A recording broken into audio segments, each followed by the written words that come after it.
Şəhid Əlağa Məmmədov 2001-ci il iyulun 26-sında Bakının Sabunçu rayonunda dünyaya gəlib. Orta təhsilini başa vurduqdan sonra işıq operatoru ixtisasına yelənib və Azərbaycan Dövlət Musiqili Dram Teatrında çalışıb.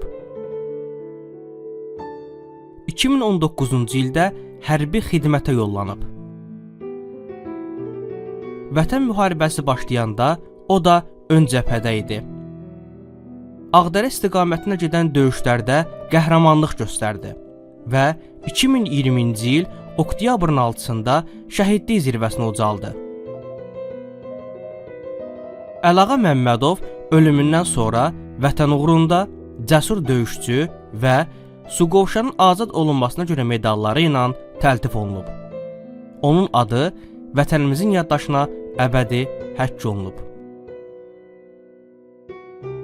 Əlağa Məmmədovun igidlik dolu hekayəsi Fatimə Quliyevanın təqdimatında.